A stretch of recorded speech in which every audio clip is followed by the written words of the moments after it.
The morning frost clung to the metal like 1,000 tiny diamonds, each one catching the first rays of March sunlight that cut through the Nebraska air.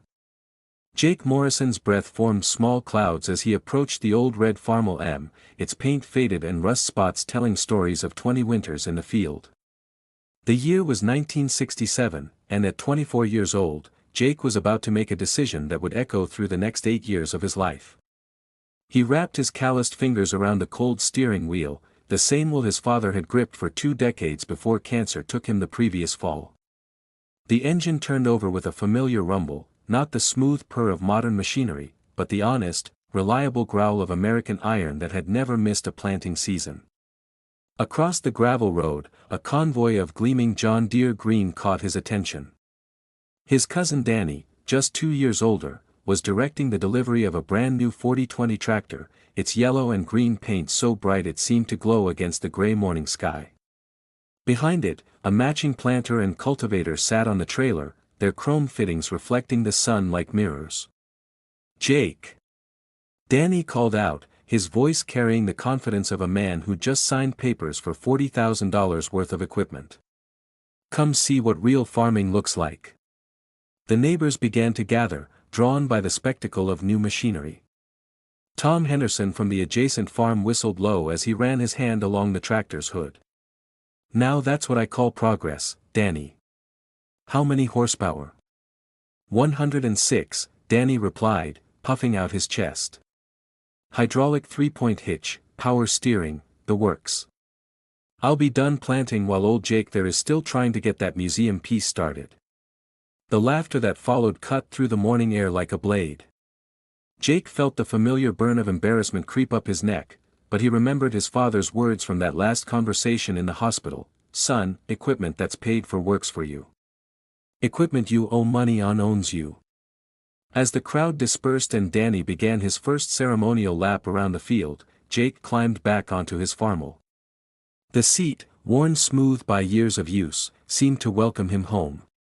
He had a choice to make, and deep in his gut, he knew which path his father would have chosen.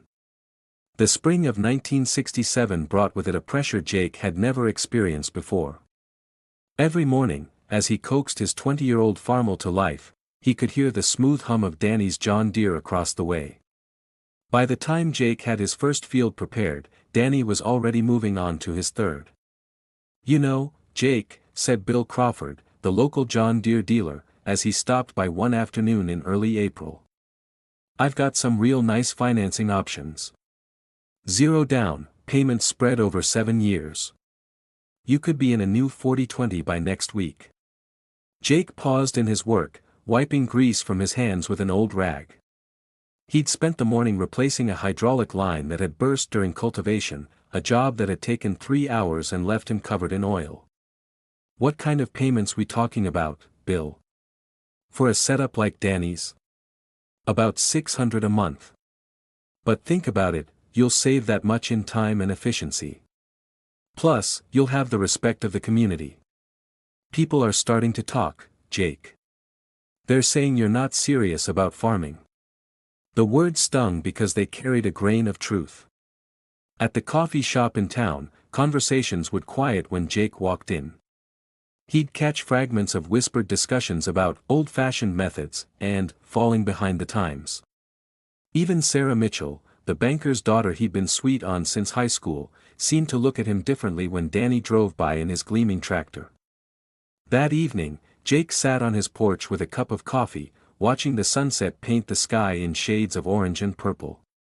The farm stretched out before him, 320 acres of prime Nebraska soil that his grandfather had bought during the Depression and his father had paid off through decades of careful management. Not a penny owed to anyone. He pulled out the letter that had arrived that morning from First National Bank. The loan officer, a smooth-talking man named Peterson, had outlined terms that seemed almost too good to be true. "Agricultural expansion loan," the header read. "Modernize your operation with confidence." But as Jake read the fine print, his father's voice echoed in his memory: "Banks don't make money by helping farmers, son. They make money by owning farmers." The next morning brought news that would test Jake's resolve even further. Danny had finished planting his entire 280 acres in just 4 days, while Jake was still working on his second field. Worse yet, word had spread that the Morrison farm was falling behind, and 3 potential buyers had approached Jake about selling his land. "It's nothing personal, Jake," said Robert Hayes, a land speculator from Omaha. "But this property has potential that's not being realized. I could offer you a fair price, and you could start fresh somewhere else, maybe with a smaller operation that matches your current capabilities." The implication was clear: Jake was seen as a failure, a relic of an outdated way of farming. That night, he found himself standing in the barn, staring at his father's old toolbox. Inside, wrapped in oiled cloth, was a ledger that documented every financial decision his father had made for 30 years. Page after page showed the same pattern: careful spending, money saved before purchases, equipment bought outright and maintained meticulously. At the bottom of the last entry, in his father's careful handwriting, was a note: "Debt is a chain that gets heavier with time. Freedom is worth more than speed." Jake closed the ledger and made his decision. He would not just keep the Farmall, he would prove that his father's way was the right way. The summer of 1967 became Jake's education in both mechanics and perseverance. While Danny's John Deere hummed efficiently through the fields, Jake's Farmall demanded constant attention. He learned to rebuild hydraulic pumps, replace worn clutches, and fabricate parts that were no longer available. "You're wasting your time, cousin," Danny said one hot July afternoon as he found Jake elbow-deep in the Farmall's engine compartment. "I've cultivated twice as much ground as you this week, and I haven't gotten a speck of grease under my fingernails." Jake looked up from his work, sweat dripping from his forehead. "How much did you pay for that convenience, Danny?" "It's an investment," Danny replied, but there was a slight edge to his voice. "The bank says land values are going up. By the time I pay off the equipment, it'll be worth twice what I paid." "And if land values go down?" Danny laughed, but it sounded forced. "Land values don't go down, Jake. This is America. Agriculture is the backbone of the economy. The government won't let farmers fail." That evening, Jake drove into town for supplies and stopped by the diner for coffee. At a corner booth, he overheard a conversation between 2 farmers from the next county over. "Heard about the Johnson place?" one was saying. "Bank foreclosed last week. Poor bastard couldn't make his equipment payments when the corn prices dropped." "That's the 3rd farm this month," the other replied. "These young guys are leveraging themselves to the hilt. One bad year and they're finished." Jake sipped his coffee slowly, processing what he'd heard. The Johnson farm was only 50 miles away, in similar soil and climate conditions. If it could happen there, it could happen anywhere. The autumn harvest of 1967 brought the first real test of Jake's decision. His old Farmall M, paired with a 1952 combine he'd bought used and rebuilt himself, worked steadily through the fields. The machinery was slow, requiring frequent stops for adjustments and repairs, but it worked. Danny's modern equipment flew through his harvest in half the time, but Jake noticed something troubling. On 3 separate occasions, Danny's combine had broken down, requiring expensive service calls from the dealer. Each repair bill was over $300, more than Jake had spent on parts for his entire operation all year. "The warranty covers most of it," Danny explained when Jake asked about the costs. "But there's always something that's not covered. Wear items, they call them. Seems like everything's a wear item these days." More concerning was the conversation Jake overheard between Danny and Bill Crawford at the grain elevator. "I need to talk to you about extending my payments," Danny was saying, his voice lower than usual. "The harvest came in a little lighter than expected, and with the repair bills." "We can work something out," Crawford replied. "Maybe stretch the payments over 8 years instead of 7. It'll increase the total cost, but it'll lower your monthly obligation." Jake pretended to focus on his grain samples, but he was calculating in his head. Extending the loan would add thousands to the total cost, money that would come directly out of Danny's profits for years to come. That night, Jake sat at his kitchen table with his own ledger, recording the year's expenses and income. His total equipment costs for the year, $847 in parts and maintenance. His profit margin, 23% higher than the county average, according to the Agricultural Extension Office. He thought about his father's philosophy: it's not how fast you go, son. It's how long you can keep going. Winter brought unexpected challenges that would test both cousins' approaches to farming. A series of blizzards in January 1968 was followed by an ice storm that knocked out power across 3 counties for nearly a week. Jake's old Farmall, with its simple electrical system and manual controls, started reliably even in sub-zero temperatures. He was able to keep his livestock fed and his equipment operational throughout the crisis. Danny's modern tractor, however, proved more temperamental.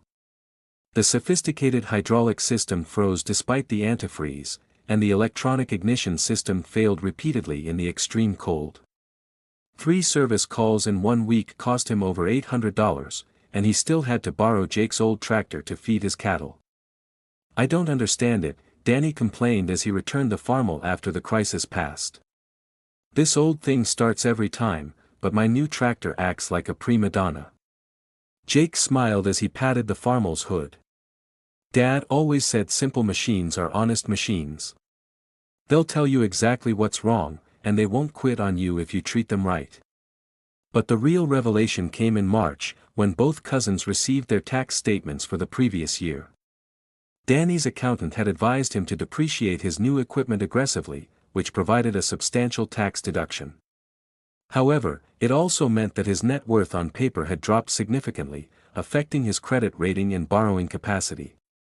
Jake's older equipment, fully depreciated years ago, provided no tax benefits but also no financial complications. His net worth remained stable, and his debt-to-asset ratio was 0. "It's just accounting," Danny said when they discussed their situations. "On paper, it looks like I'm worth less, but that's just because of depreciation schedules. The equipment is still valuable." Jake nodded, but privately he wondered about the wisdom of owning assets that lost value so quickly they created tax problems. The spring of 1968 brought a new challenge that would prove to be a turning point in both men's farming careers. Corn prices, which had been steadily rising for 3 years, suddenly dropped by 30% due to a combination of increased production and reduced export demand. For Jake, operating with paid-off equipment and no debt service, the price drop was disappointing but manageable. His profit margins shrank, but he still showed a positive return on his investment. For Danny, the situation was far more serious. His equipment payments remained the same regardless of commodity prices, and the reduced income meant he was struggling to meet his monthly obligations. "I might have to sell some ground," Danny confided to Jake one evening in late April. "The bank is getting nervous about my debt-to-income ratio." Jake felt a mixture of sympathy and vindication. "How much ground you thinking about selling?" "Maybe 40 acres. Enough to pay down the equipment loan and give me some breathing room." The irony wasn't lost on Jake. Danny was being forced to sell the very asset he was trying to improve, his land. To pay for the equipment meant to make that land more productive. That summer, Jake made a decision that surprised everyone, including himself. With corn prices low and land values beginning to soften, he saw an opportunity. Using the money he'd saved by avoiding equipment payments, he approached Danny about buying the 40 acres his cousin needed to sell. "I can pay cash," Jake offered. "No financing contingencies, no delays. Fair market value." Danny's relief was visible. "You do that for me?" "We're family," Jake replied. "Besides, it's good land, and I can work it with my existing equipment." The transaction closed in August 1968, and Jake found himself farming 360 acres with the same old Farmall M that everyone had laughed at just 18 months earlier. His cost per acre remained low, his debt remained 0, and his land holdings had increased by 12.5%. Meanwhile, Danny's situation continued to deteriorate. Even with the land sale, his monthly payments remained a burden, and the reduced acreage meant lower overall production and income. As 1968 turned into 1969, the agricultural economy continued to face headwinds. Interest rates began to rise, making it more expensive for farmers to refinance their equipment loans. Several farms in the county changed hands as owners struggled with debt service. Jake watched these developments with growing concern for his neighbors and growing confidence in his father's approach.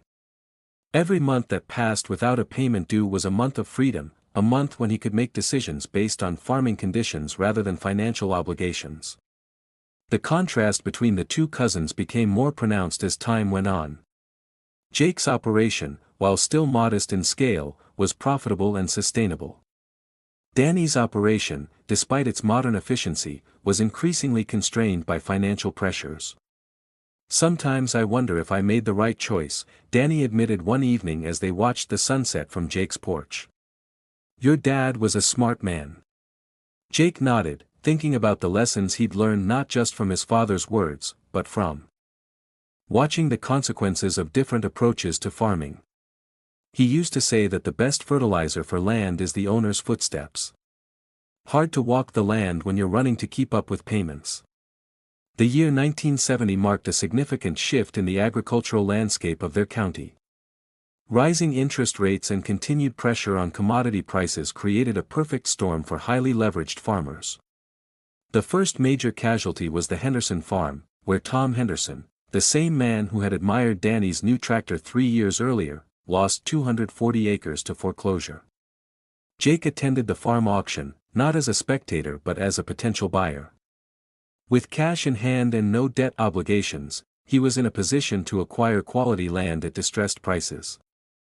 "It breaks my heart to see this," Henderson said as he watched his John Deere 4020, nearly identical to Danny's, sell for less than half its original price. "I thought I was doing everything right. Modern equipment, aggressive expansion, following all the advice from the extension office." Jake placed the winning bid on 80 acres of Henderson's best ground, paying cash as he had before. The price was 40% below what Henderson had paid for it just 5 years earlier. Danny watched the proceedings with obvious discomfort. "That could be me up there," he whispered to Jake. "If corn prices drop any further, I don't know what I'll do."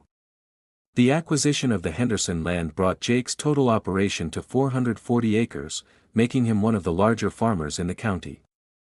More importantly, every acre was owned free and clear, every piece of equipment was paid for, and every decision could be made based on agricultural merit rather than financial necessity. That fall, Jake made another decision that surprised the community.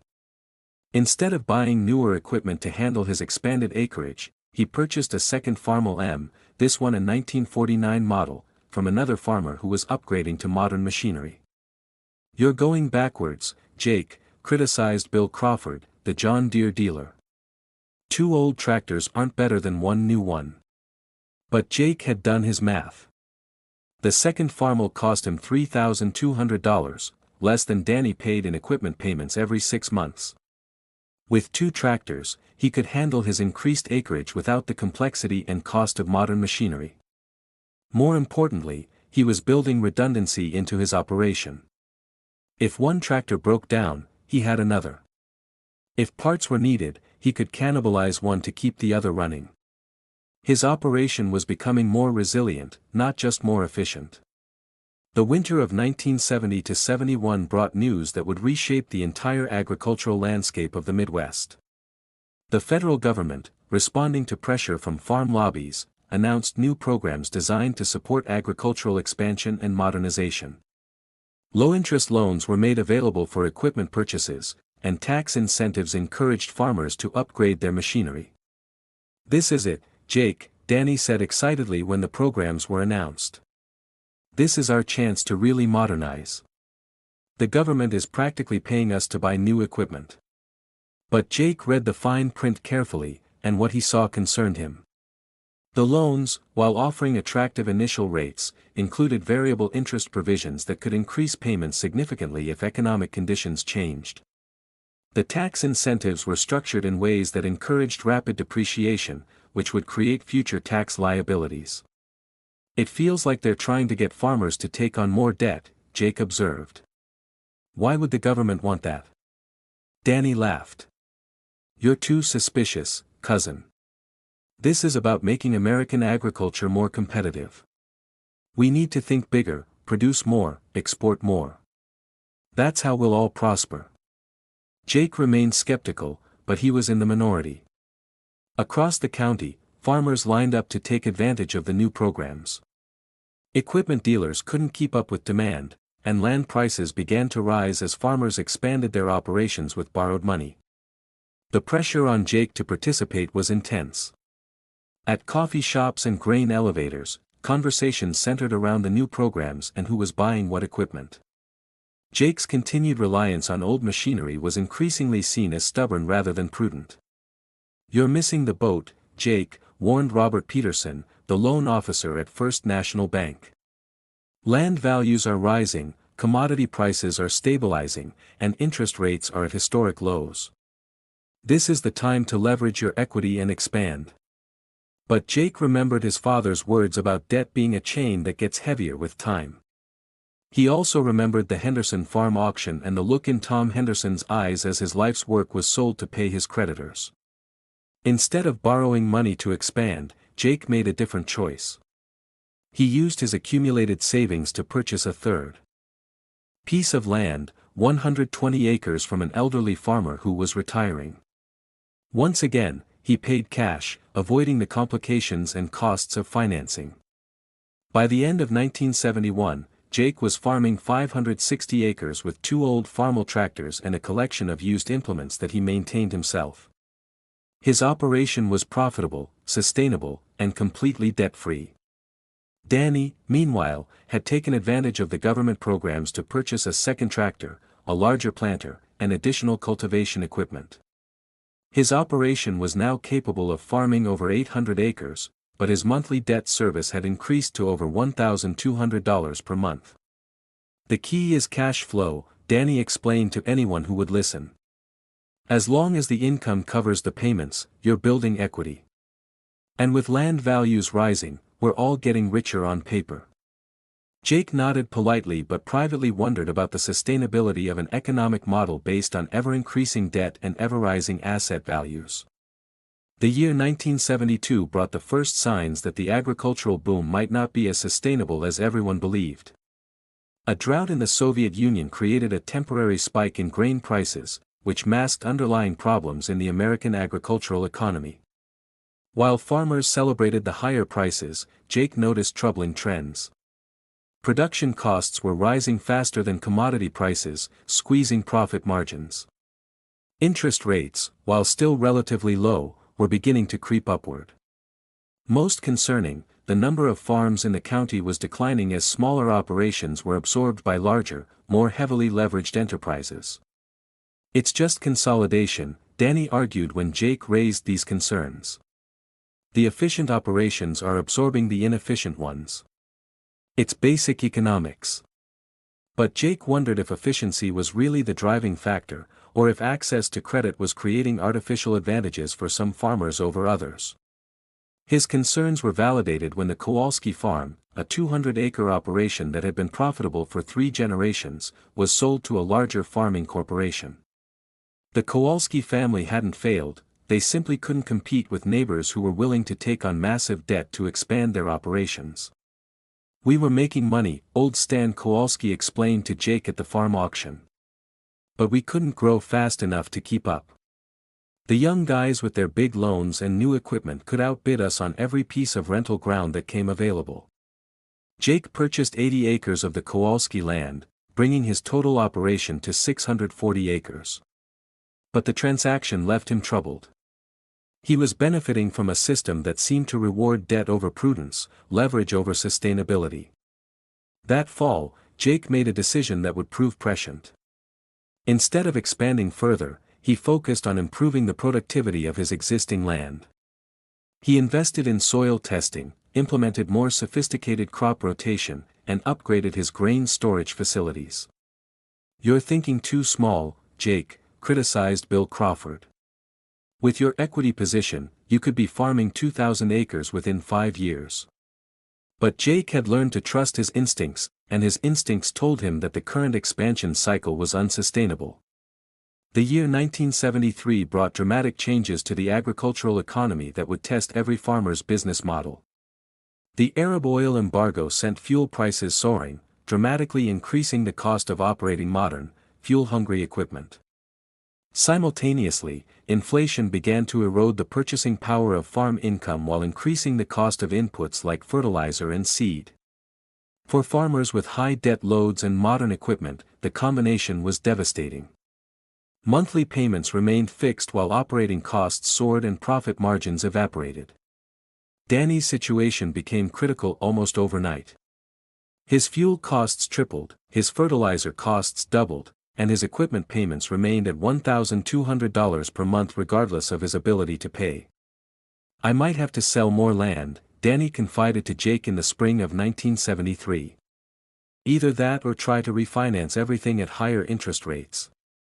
Jake felt genuine sympathy for his cousin, but he also recognized the validation of his father's approach. His old Farmall tractors, while less fuel-efficient per hour than modern equipment, required far fewer hours to complete the same tasks due to their simplicity and reliability. His total fuel costs were actually lower than Danny's despite farming nearly as many acres. More importantly, Jake had no debt service to worry about. Every dollar of income could be reinvested in the operation or saved for future opportunities. The crisis deepened throughout 1973 and into 1974. 3 more farms in the county went into foreclosure, and equipment dealers began offering increasingly desperate financing terms to move inventory. Jake watched these developments with growing concern for his community and growing appreciation for his father's wisdom. At the coffee shop, conversations that had once centered on expansion and modernization now focused on survival and debt restructuring.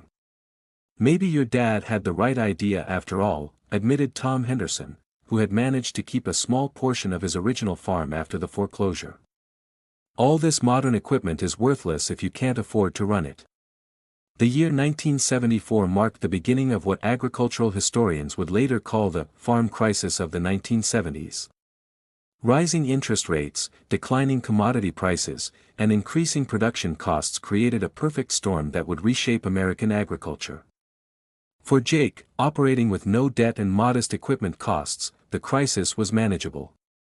His profit margins shrank, but he remained profitable. More importantly, he was positioned to take advantage of opportunities that the crisis created.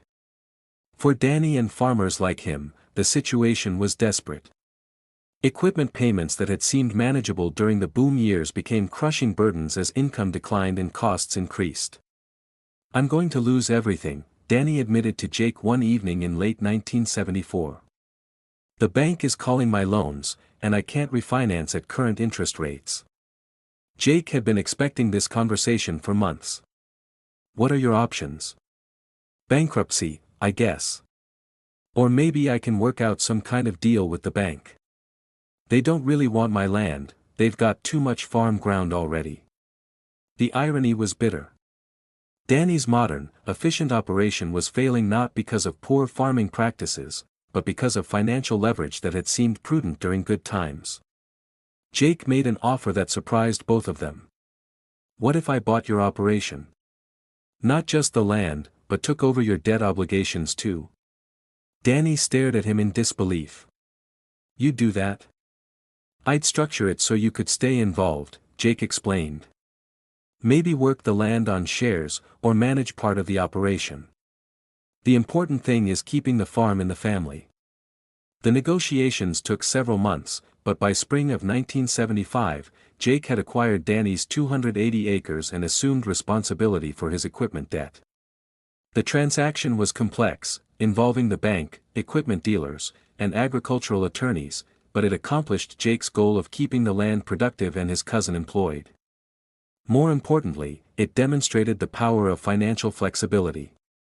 Jake's debt-free position allowed him to take advantage of opportunities that leveraged farmers couldn't consider. The agricultural crisis continued to deepen throughout 1975 and 1976. Interest rates reached levels not seen since the 1930s, and commodity prices remained depressed. Across the Midwest, family farms that had operated for generations were lost to foreclosure. Jake's operation, now encompassing nearly 1,000 acres, became a model of sustainable agriculture. His equipment costs remained low, his debt service was manageable, limited to the obligations he'd assumed from Danny, and his diversified crop rotation provided stability in volatile markets. But the real test came in 1977, when a severe drought reduced yields across the region by 40%. For highly leveraged farmers, the combination of reduced income and fixed debt payments was fatal. The county lost 12 more farms that year, including operations that had seemed financially solid just 2 years earlier. Jake's operation survived the drought better than most, partly due to his conservative financial structure and partly due to investments he'd made in soil conservation and water management. While his yields were down, his costs were low enough that he remained profitable. "You were right all along," Danny admitted as they surveyed the drought-damaged fields. "Dad's way was the right way." Jake nodded, but he took no pleasure in being proven correct. The human cost of the agricultural crisis was enormous, and entire communities were being devastated by the collapse of family farming. The year 1978 brought the beginning of recovery for some farmers, but the landscape of American agriculture had been permanently changed. Many of the farms that had survived were larger, more heavily capitalized, and operated more like businesses than family enterprises. Jake found himself in an unusual position. His conservative approach had not only allowed him to survive the crisis but to emerge stronger than before.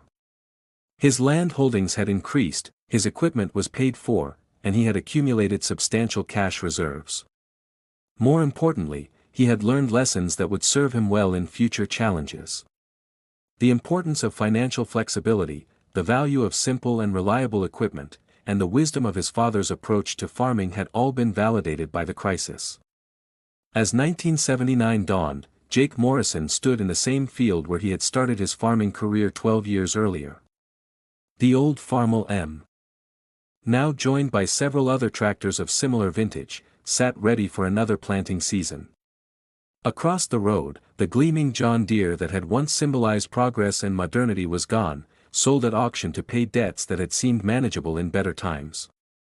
Jake pulled out a letter he'd received that morning from the County Agricultural Extension Office. They wanted him to speak at a conference about sustainable farming practices in challenging economic times. He smiled as he thought about what he would tell them.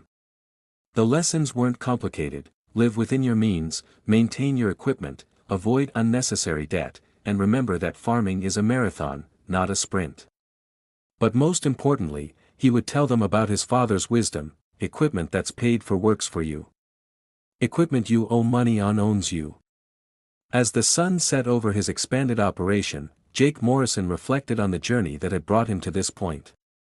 The laughter and ridicule he'd endured for keeping his old Farmall had been replaced by respect and admiration from fellow farmers who had learned, often too late, the value of financial prudence. The rusty tractor that had once been a source of embarrassment had become a symbol of wisdom, sustainability, and the enduring value of traditional farming principles. 8 years after the laughter began, Jake held not just the deed to his original farm, but to nearly 1,000 acres of prime Nebraska farmland. His neighbors, many of whom had once mocked his old equipment, now owed money to dealers, banks, and creditors who had promised them prosperity through debt. The old Farmall M still started every morning, still pulled its weight in the field, and still represented the philosophy that had guided Jake through the greatest agricultural crisis of his generation: that true wealth comes not from what you can afford to buy, but from what you can afford to own. Like, share, and subscribe to the channel, activating notifications to be alerted when new videos are published. God bless you.